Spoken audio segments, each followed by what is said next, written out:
Are you a podcaster? Maybe you've got that big idea and you're looking for a network to join. The multi-award-winning Ozcast Network can get your content to eyes and ears all over the world. Join now for the first month free, and you could be featuring this sound at the beginning of your podcast. Ozcast. Simply head to ozcastnetwork.com for details. Ozcast.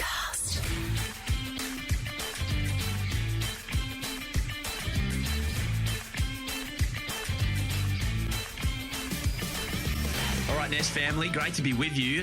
Daniel Garb out of action for obvious reasons. Little Noah been brought into the world by Daniel and Natasha, so congratulations to the Garb family, which is growing, and as is the Nest family. So we've brought Rory Campbell on board to talk all things Eagles with us today. Rory, hello. Really fantastic to be with you, and congratulations to the Garbs, a special time in anyone's life. Big time. Hopefully another young Eagles fan in the world with us now. Probably not the happiest of glory times to be joining the Eagles community, but congratulations to Garby and his lovely wife and their young one. Wishing them all the best for sure. Well, I actually think the timing's probably quite good. By the time we've rebuilt and we're back to the peak of our powers, Noah will be tuning into West Coast games and watching plenty of victories. So, no, that's great. For those of you who don't know, Rory, a lot of work on Channel 7 and previous life, Fox Sports News, and passionate Eagles man. So, mate, I just wanted to get you here because Garby's obviously got other things to do at the moment. But there's some big stuff going around Eagles-wise. So just the initial response to Chad Warner re-signing at Sydney.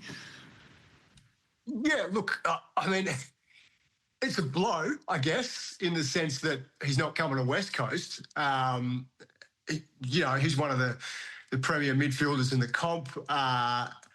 There's no doubt that West Coast needs some quality in there, albeit there's some green shoots, and Harley Reid, we saw Elijah Hewitt on the weekend, and the sort of promise that he holds, and there's some real potential there in terms of what the Eagles midfield might look like. But Chad Warner was a real ready-made sort of piece that you could slot in there, who sort of has some miles under the legs, but still a big future to go in terms of providing good service for the club and getting value for a trade, if they whatever they would have had to give up to get him.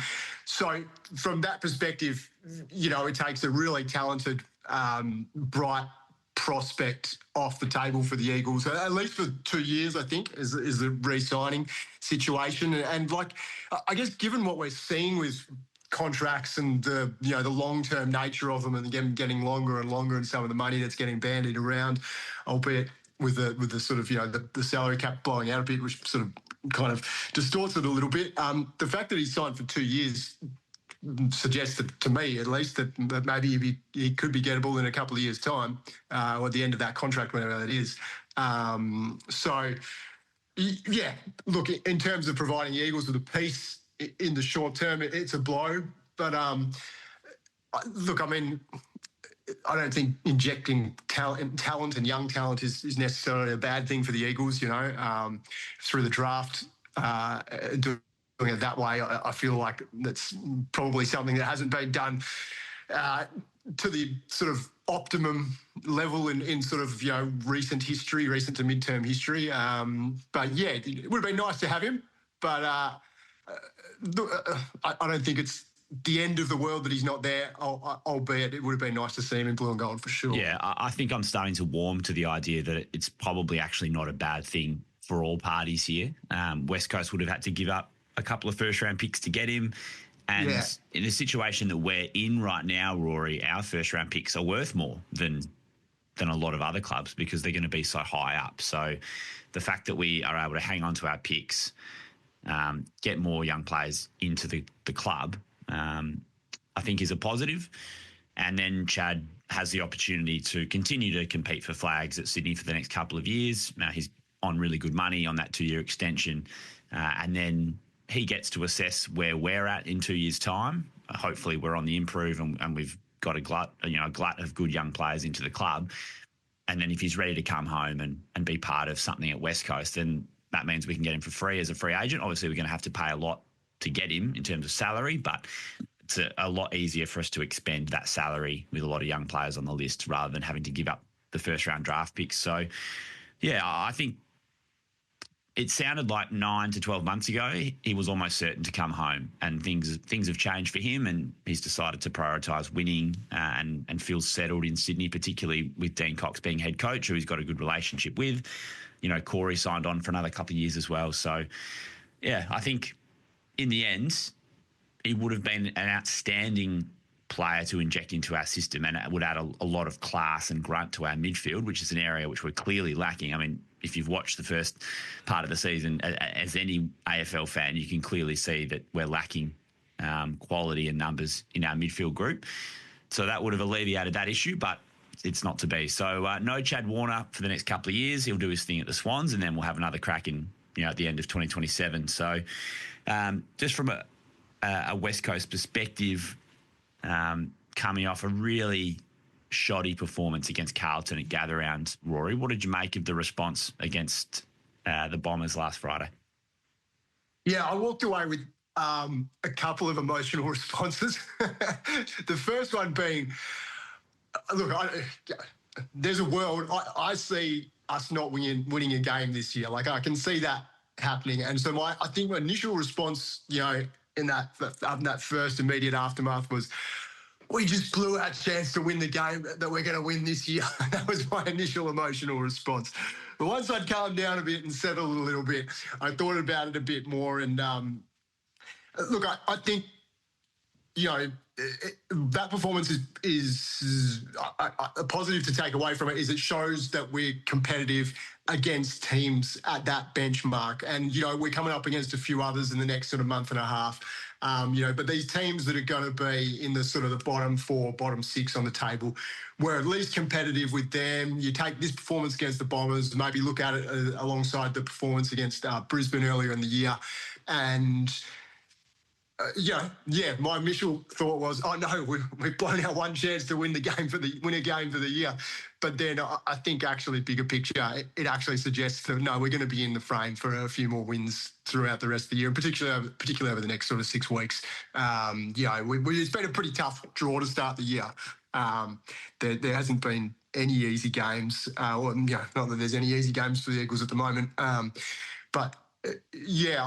think the takeaway, while the emotional response is disappointment that there aren't 4 points on the table, I think it does show that there is that competitiveness with those lower end teams, and I think that's all we really wanted this year as Eagles fans, to be honest. And if we can jag, 2 or 3. Oh, look, if we could jag, 4 or 5 wins for the season from here on, that'd be massive, and particularly get them at some crucial times to make sure that morale doesn't get hit with some of these young players, and gives I guess, like, if talk about Harley and if he's going or staying or what, but like if you give him and a few wins and playing alongside a few players, if you'll feel like they're building some chemistry and they can see something, then then maybe sort of when that crunch time is coming for the Harley deal, maybe he decides to stick around, and those pieces that are exciting, can be locked in. And so I guess it was nice to see a competitive game. In the short term, shattered that we didn't get the win, but nice to see that we're going to be competitive. They aren't really contenders. Yeah, I haven't really been hanging wins and losses in terms of my emotional responses to games, because if you do that too much, you're going to be left disappointed with this Eagles team at the moment. My benchmark at the moment is, are we competitive at 3/4 time? Do I still want to watch the game? Yeah. Because so many times over the last 80 odd games or however long it's been, we haven't really been in the game. We've been blown out of the water early. So yeah, the response was good. I don't think Essendon are a particularly good football team, so I wasn't surprised that we were in the game, but I think it was good to see that we made some adjustments from the week before. Graham in the midfield a bit more rather than playing on a half forward flank. Reid back, into the centre bounce mix rather than the half back flank. Yeah. Elijah Hewitt, his return from injury came at a really good time for us, and then he showed a lot in the second half. Like, he was excellent. those are the little things you can grab onto, like Matt Flynn in the ruck coming in and making a difference. I think someone said it was our highest rated game by a ruckman since Nick Nat back in 2019 or something. So just seeing little things like that. I think Tim Kelly was pretty good after spending a week in the waffle. Like, I think if you're going to drop Tim Kelly, you probably ideally would have had him out of the team for a couple of weeks to sort of make the whole statement stick. But then when we were beaten so badly, contested ball and clearance against Carlton, you almost had to bring him back and inject that back into the team. So I think at least we saw a response. The players seemed engaged. I think through the whole season, some people have talked a lot about effort. I haven't necessarily faulted. I haven't been as critical on West Coast's effort so far this season. I just think it's been the execution. We got the execution a bit better against Essendon, particularly early when Waterman goes nuts for 4 goals. So I think there's still some positive signs out of the game. Yeah, and another one was Jack Williams late in the game as well. Showed some good temperament to kick a couple of big goals. Young fella. He's clearly got a lot of growing to do, but sort of, hinted that he could be a part of that forward line alongside, your Watermans, your Allens, pending whatever happens there, and your Archer Reeds. So, in terms of things to hang your hat on, the green shoots, et cetera, there's stuff to like there for sure. I guess my big worry going into the game was that, the Eagles are going to be the team that some of these teams that aren't contenders are going to run themselves into form against, or, they're going to be, beat them up as flat track bullies sort of type thing. And so that was nice to see that didn't happen. Similar to you, I don't really think the Bombers are going to do much this year. But that was my concern heading to the game. It was just going to be, that marginal amount better than the Eagles, and that was going to exacerbate itself over the 4 quarters, and you're going to end up with a 65 point margin or something at the end of it. So that scenario was avoided, was pleasing. Similar to you, it's. Look, I talk about wins and losses, because that's what you want to see as a fan, ultimately, isn't it? You go to the footy to get a win that generates the good feeling. That's sort of where you derive that passion as a fan from. But then you bring the analytical side into it, and seeing competitiveness, seeing parts of the puzzle that you can see being there in a team that is competitive.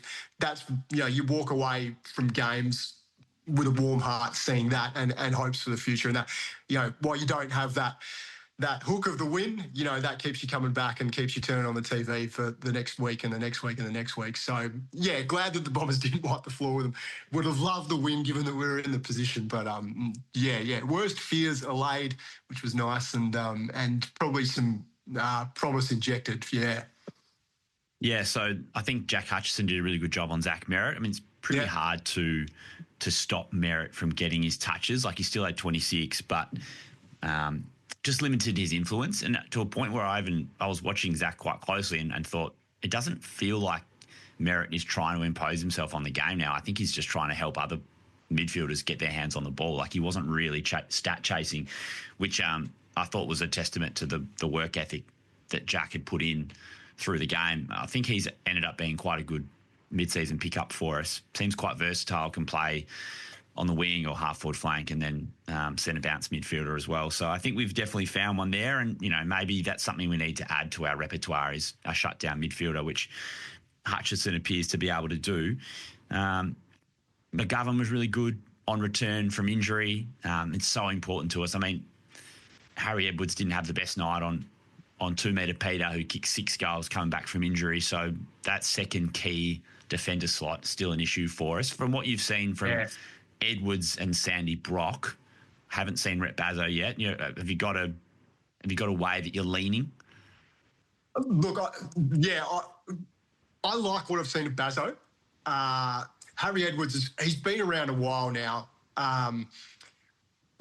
It's now for him. Like, he's been around long enough. He played, third fiddle behind McGovern and Barris. This is his opportunity. Like, he has a crack. Don't get me wrong. Like, he's you talk about effort. I don't think there's any disputing his effort. But I in terms of, being at that elite defender level. Like I haven't seen He's it. not there. No.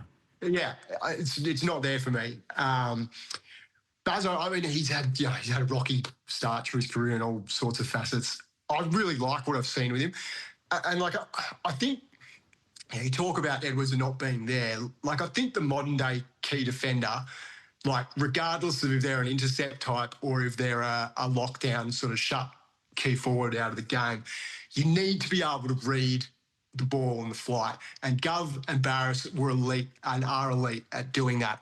I don't think Harry has that in certainly not at the level that Gov and Barris do. I feel like I've seen Bazo do that a bit. I feel like I've seen him read the play.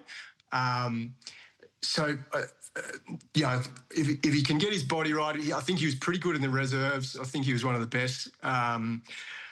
So, sort of longer term, I see him being an option. But yeah, I mean, it's a big concern, to be honest, because I mean, like Bazo could be a piece there, but like I don't see. Yeah, there aren't sort of like 3 or 4 pieces that are going to be there, and Gov's not hanging around forever. Yeah. And these key defenders don't grow on trees like that. You know, I mean, maybe we're wrong about it. It was maybe he comes good towards the back end of this year and then cements the spot and locks it down for the next 6-7 years. But well, I think the reality I haven't seen it at the moment. The reality is, Rory, that Andrew McQualter decided to drop Harry Edwards the game before we were playing Jesse Hogan. So if he had tremendous amount of faith in Edwards, he would have played that game. Are you a podcaster? Maybe you've got that big idea and you're looking for a network to join. The multi-award-winning Ozcast Network can get your content to eyes and ears all over the world. Join now for the first month free, and you could be featuring this sound at the beginning of your podcast. Ozcast. Simply head to ozcastnetwork.com for details. So I don't think the coaching staff, particularly our coach, have a huge amount of confidence in Harry Edwards. And I don't think he's inspired a huge amount in us so far this season. I know Garby won't like us saying that because he's a Harry Edwards apologist, but he needs to turn it around relatively quickly. And yeah, I like Bazo, but we haven't seen it yet from him. But he has mitigating circumstances with what he's gone through personally and injury-wise. Absolutely, yeah. And then they're playing Bazo in defence in the reserves, whereas Joe Shanahan appears to be playing forward.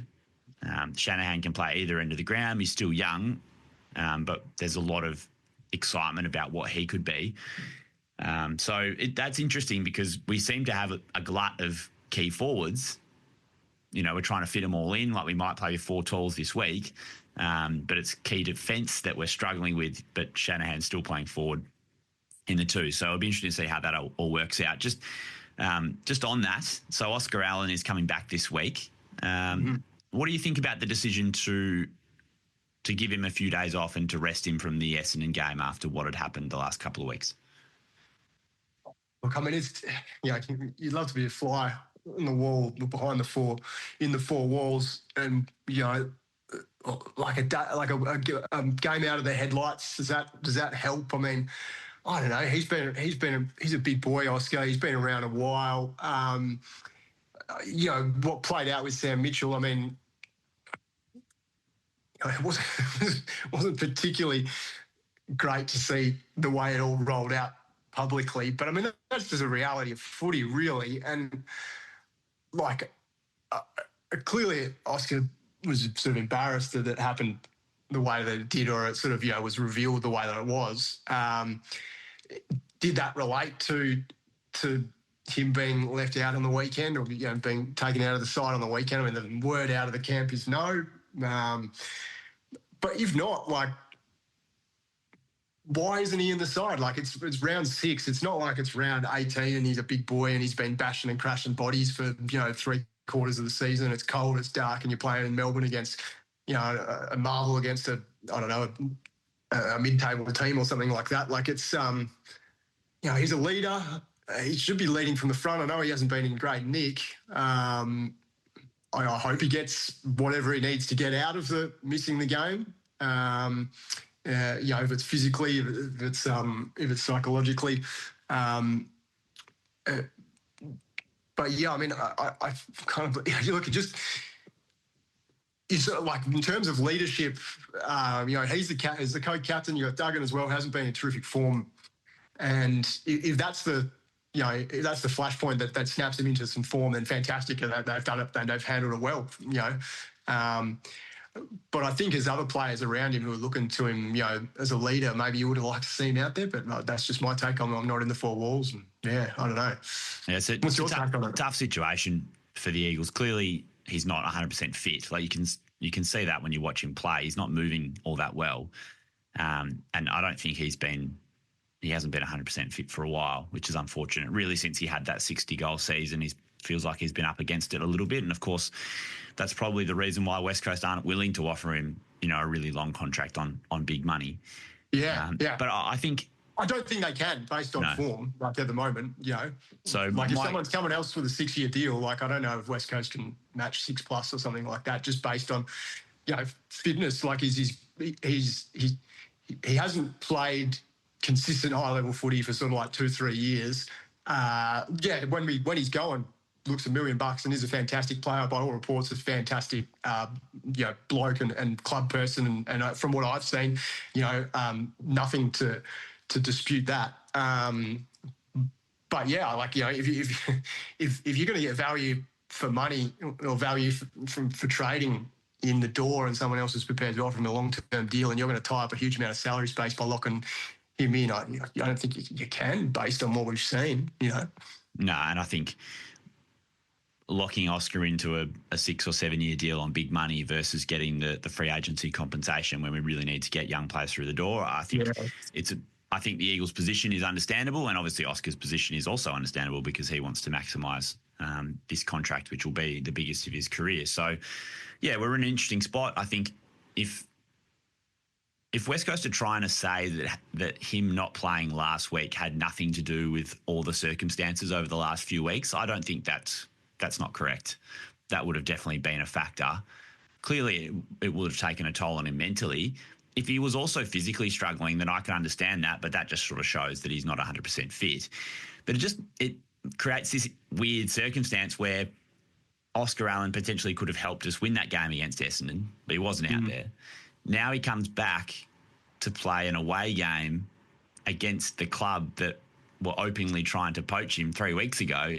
Yeah. It throws him back into a highly volatile situation where we're all going to be talking about it. Yeah. So he couldn't. The thing is, it would have been hard for West Coast to play him against Essendon and then rest him against Hawthorn, because then that again throws him into the spotlight because you're resting him against the team that is trying to poach him. So this is just a less than ideal situation that Allen has to navigate through. I'm very intrigued to see what Hawthorn fans do on Sunday. Like, do they cheer wildly every time he goes near the ball? Is there a bit of theatre attached to this appearance for West Coast? If he kicks a goal, how do they react? Like that, just those sort of things. Does Sicily go over and shake his hand and give him a little cuddle before the bounce? Is there a moment where Mitchell comes out at quarter time and goes and gives him a pat on the back? Like it's quite interesting. But he loves the club. He was a West Coast fan, and every time he goes out there to play, I've got no doubt that he puts his heart and soul into every contest and every West Coast performance. And I really admire that about Oscar. This just might end up being a situation where you don't get to win the premiership with your boyhood club. You go elsewhere and you help Brisbane or Hawthorn to a flag. And I think that's probably the way that it's heading. So now we just have to find a way to make it all work for the rest of the season. Yeah, absolutely. And like you mentioned, like from a sort of list management perspective, like West Coast have got promising, Waterman's there. He's done a better job, albeit he's been fit over the last sort of 18 months than Oscar. Archer Reid looks fantastic. So there are promising signs there in terms of, what's to come there. So from a club perspective, like you mentioned, the key defensive issues, if what Oscar needs to feel secure going forward is a long-term big money deal, that then that's where the Eagles are at the moment, is the reality of it. Like there's no room for sentiment. He's probably one of, if not the most sentimental favourite players at the club. But there's just no space for that. And where we are now is probably a victim of, of sort of giving into sentimentality from so many players who won that 2018 flag. And, when really there should have been some hard decisions made and some loved figures, and maybe, the bottom doesn't drop out the way that it has. But, if he needs that deal, and it means we get, options at the draft table for talent to come in and bolster, those key backs, and, add, I don't know, something else in the midfield. And yeah, that's the reality of where we're at. And like in terms of the stuff that happened, like with his meeting with Mitchell and whatnot, like I kind of feel like the way it played out following the sort of the public nature of it, it just kind of shows like. Maybe even particularly like West Australian teams, how I think maybe it's an insular, being an insular town in Perth, like that the professionalism that we see, say, like in American sport and whatnot, is that we're not there. The AFL is not there by any stretch of the imagination, and that's I think it's a good thing in some ways. It's nice that there's sentimentality. We value loyalty to club, and we value loyalty to player, but I think the reality is that there just isn't a lot of space left for that. And the fact that he's meeting with the coach of an opposition club, that happens, man. Like, and I don't think you need to parade around the fact that it's happened. And you just kind of get on with it, and the fans will get it. If he goes out and kicks 3 goals to win the game against the Bombers, the fans will move on pretty quick. Yeah. Oh, if he comes out and plays well against Hawthorn. That puts all questions to me, really, doesn't it? And like removing the blue and gold glasses for a minute, like it'd be pretty cool from a neutral observer's perspective to see like some Hawks fans, there on the fence, like welcome Oscar, or looking forward to meeting you, Oscar, or something like that. And like I'm sure there's going to be a few comments thrown over the fence, but from that theatre point of view, that from a neutral observer's perspective, that'd be great to see. Put the blue and gold glasses back on as the hands of our man. But who knows? There's a lot to play out there, and look, it'd be fantastic to see him run back into some form, through the middle part of the year and the back end of the season. How if his body, wherever that's at, hopefully he can get it right and get a clean run at it. I mean, there's much to put himself in a position to bargain with the Eagles, and if not bargain with the Eagles, then sort of bolster his value for the Eagles. So there's no losers from him playing good footy the rest of the year. No, I agree with that. So we're the last game of the round Sunday at Marvel Stadium, and the Hawks have at times have been pretty menacing this season. I need to run off to the MCG shortly, Rory, so this will be our last stand. But just from a West Coast perspective, do you feel like we can be competitive against Hawthorn when if we're being really realistic about our chances on Sunday? No is the short answer. There's like, I think the area that Hawthorn's vulnerable is probably not our strength at the moment. Not that they're vulnerable in the midfield, but like maybe that's might be an area where some see them as maybe lacking the depth that they've got elsewhere on the ground.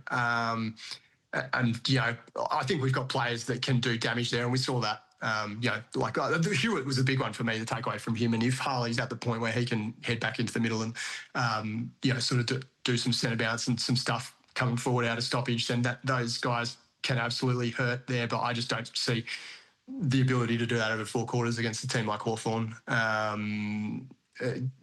Especially given that they probably haven't been playing their best footy recently. I imagine there's be smarting a little bit. So, no, I don't really see it being competitive. Albeit if they are competitive, it sets them up really well for a big month ahead. Like, I think they've got Melbourne, Richmond, St Kilda following the Hawthorn game. So, like, it's based on what we saw against Essendon, if they can be competitive against Hawthorn, like keep it to within 30 points or something like that, then that gives them a fantastic platform to build on against ahead of some games that are really winnable. Well, I'll give you the counterpoint here, Rory. I think Hawthorn don't seem particularly strong through the midfield with Connor Nash suspended and no Will Day. I think you send Hutchison to Newcombe to try and allay his influence. He's been really good the last couple of weeks. Hope that Flynn can halve it with Lloyd Meek. I don't think Meek's having a great season. I think he's having an okay year. And then they don't have any tall forwards that are going to give us huge worries. You know, McGovern either plays on Chol or just plays as essentially almost a loose man, maybe on Gunston intercepting. So maybe you have Edwards on Chol and then McGovern does his thing. We have to find a way to contain their small forwards. That's going to be an issue for us, whether Tom Cole comes back in potentially. I think he played well in the Rezzies as well. Yeah. So they're very strong defensively with Battle and Barras and Sicily. And so that's an area that potentially, you know, our young forwards are going to have to find a way to kick a score. But I think if we can break even in the midfield, I think we're okay in terms of our key defensive stocks. Against most teams, we'd probably be a bit short, but against the Hawks, we're okay. So I think there's a couple of areas for us that we can be optimistic about. But Hawthorn are such they spread the load really well. They probably should have beaten Geelong last week. Inaccuracy cost them. And they gave away like 8 turnovers in their back 50, or back half, which is very unusual. So they'll execute probably better.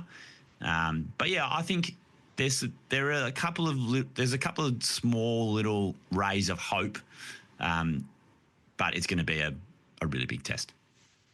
Yeah, I mean, we spoke about it being competitive. If they can be competitive, that's fantastic. I love the points you brought up and sort of the analysis and sort of breaking it down a bit more.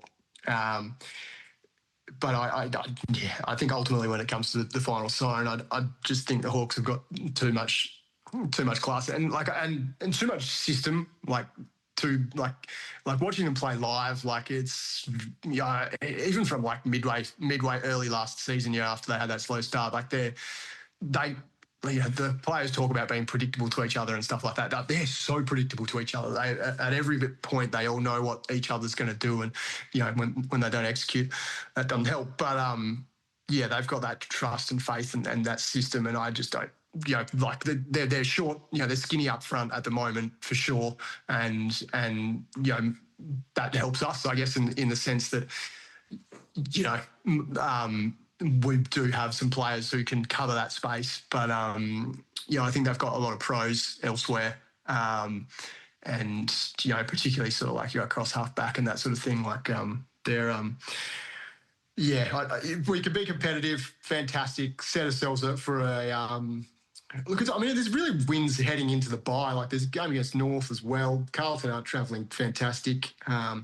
There's 4 or 5 opportunities ahead in the next 6-7 weeks. That win I'm talking about is feasible. So a competitive performance would be fantastic. Sneaky upset. I'm going to take it for sure, but just not for me. All right, Rory. Appreciate your time, mate. It's nice to have a little guest appearance on the Nest. I appreciate it. Hopefully Garby's going well. If you're listening, mate, dig in. Get those nappies ready. Long road ahead. But 2044 draft for Noah Garb. Just first round pick at West Coast. That's what we're hoping for. Yeah, beautiful. Okay, we'll lock that one in. What did you say? 2044, I reckon. 2044. Okay, so maybe the 2048 premiership player. Yeah, beautiful. Love it. I like that. Yep. All right. Rory, appreciate your time. Nest fans, thanks for tuning in. Enjoy the game.